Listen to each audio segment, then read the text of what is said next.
Hola, bienvenidos a la segunda parte del video instructivo para el diligenciamiento del formato Anexo 1, solicitudes en las bandas HF, VHF y UHF.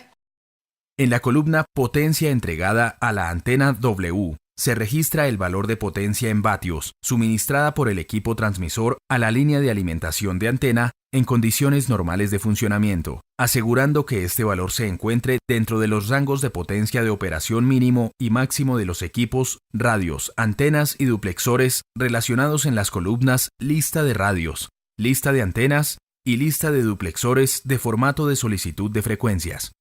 15. En la columna Altura de la antena M, se diligencia la altura física a la que está instalada la antena en la torre sobre el nivel del suelo en metros, y en los casos donde aplique se debe sumar la altura del edificio. 16.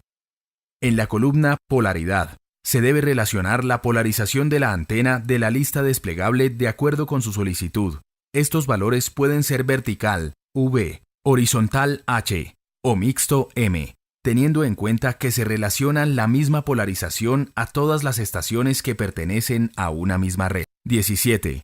La columna Azimut únicamente se diligencia en caso de emplear antenas directivas y representa la orientación que tiene la antena en la dirección de máxima radiación. Para las antenas omnidireccionales, este espacio se deja en blanco. 18. En la columna Frecuencias sugeridas, el PRST, basado en estudios de ocupación de frecuencias, pruebas y o conocimiento previos, relaciona en este campo las posibles frecuencias a asignar, sin que ello implique o comprometa la asignación de las mismas.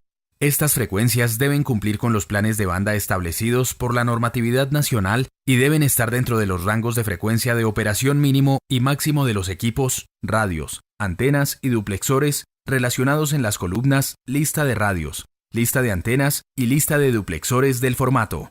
19. En las columnas Lista de radios, Lista de antenas y Lista de duplexores se debe diligenciar toda información técnica de los equipos, marca, modelo, rango de frecuencia, potencia, ganancia, directividad, apertura del lóbulo y separación mínima del duplexor, según el tipo de estación, teniendo en cuenta que los datos suministrados deben corresponder con la información contenida en los catálogos técnicos de fábrica de los equipos. 20. La columna Verificación es una celda automática de validación de información que suministra las posibles inconsistencias o campos no diligenciados para cada estación requerida. Cuadro de información general. Cada fila de este cuadro corresponde a la información general de una red solicitada. La columna Número de red se diligencia el número de red donde se requiere la o las nuevas frecuencias. En la columna Cantidad de frecuencias se escribe el número de frecuencias totales que solicita en la red requerida.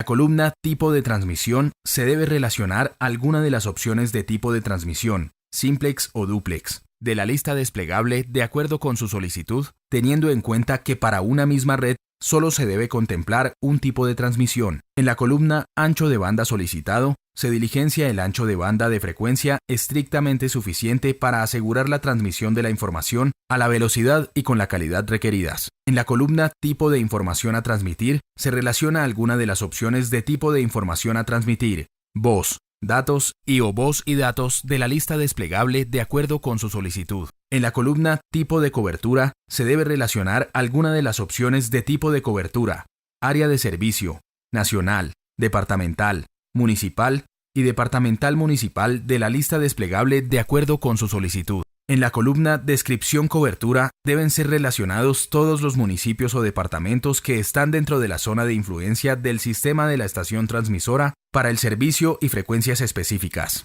Para los casos que se requiera listar más de un municipio y o departamento, se debe listar, separados por comas, los departamentos y o municipios que pertenecen al área de servicio de la red.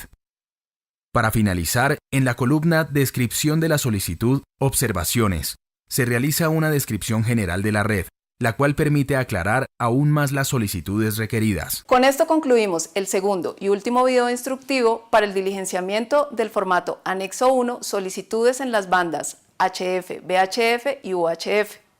Recuerden, somos la Agencia Nacional del Espectro, estamos al servicio del país.